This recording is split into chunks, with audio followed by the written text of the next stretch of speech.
Today, we will examine the destruction and heartbreak that gun violence is causing across our country. I want to express my deep gratitude to each of our witnesses for being here today. I am particularly grateful to our witnesses who will be discussing the loss of their loved ones and their personal experiences from recent mass shootings in Uvalde, Texas, and Buffalo, New York. Despite their pain, these witnesses express their strong desire to share their stories with this committee and the public. I know that I speak for every member of this committee when I say that we are inspired by your bravery.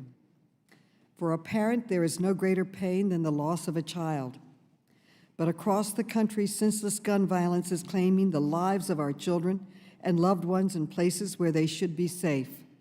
Our schools, our supermarkets, even our churches and our synagogues. Gun violence is the leading cause of death for children in our country. As a society, we are failing our children and we are failing each other. This out-of-control gun violence is a uniquely American tragedy. As you can see in this chart, in 2019, the United States suffered 17 times more gun deaths than the next highest G7 country. We stand alone in mass shootings. Other countries pass sensible gun safety laws and protect their children. And no other country comes close to the number of school shootings we have. Between 2009 and 2018, the U.S. had 288 school shootings. All other G7 countries combined had just 5. Some of my colleagues across the aisle have blamed the violence on mental illness. They have blamed violent video games. They have blamed family values. They have even blamed open doors. They have blamed everything but guns.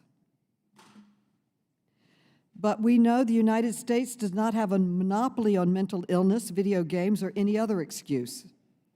What America does have is widespread access to guns. That includes assault weapons, which were designed to kill as many enemy soldiers on the battlefield as possible, as quickly as possible. Yet in many states, these weapons of war can be purchased by an 18-year-old just by walking into a store. Assault weapons were used in the recent massacres in Buffalo, Texas, and Tulsa, just as they were in Parkland, Newtown, San Bernardino, Orlando, Las Vegas, and so many other mass shootings. These weapons have no place in our communities. No civilian needs an assault rifle, and the Second Amendment does not protect the right to own a weapon of war. It's time that we banned assault rifles from our streets, from our communities, from our homes. But if we are going to truly address the gun crisis, we need to be honest about why our country has failed to act sooner. The truth is, the gun industry is making billions of dollars selling the weapons that are killing our children, and they are fighting tooth and nail to keep doing it.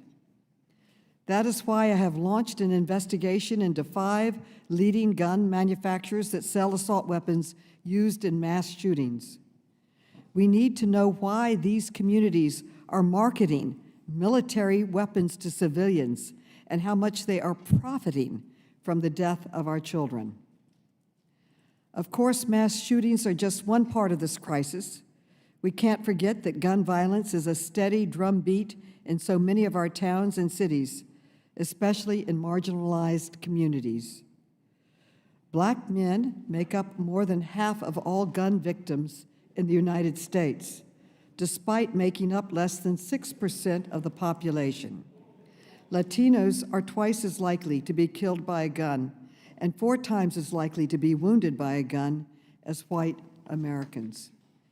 We need transparency into how guns are reaching the hands of criminals, which is why this committee has been working to identify the gun dealers that are selling the most guns used in crimes, including across state lines. Today, the House is voting to pass common sense gun safety legislation, which is a crucial first step in addressing this crisis. I am particularly grateful this bill will include key provisions similar to a bipartisan bill I first introduced more than 10 years ago with the strong support of former Chairman Elijah Cummings. My bill will make gun trafficking a federal felony and strengthen penalties for straw purchasers, which will help stop the flow of guns into the hands of criminals. My goal for today's hearing is simple. I am asking every member of this committee to listen with an open heart to the brave witnesses who have come forward to tell their stories about how gun violence has impacted their lives. Our witnesses today have endured pain and loss, yet they are displaying incredible courage by coming here to ask us to do our jobs. Let us hear their voices. Let us honor their courage.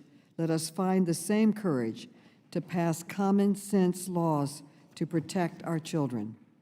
I now recognize the distinguished ranking member, Mr. Comer.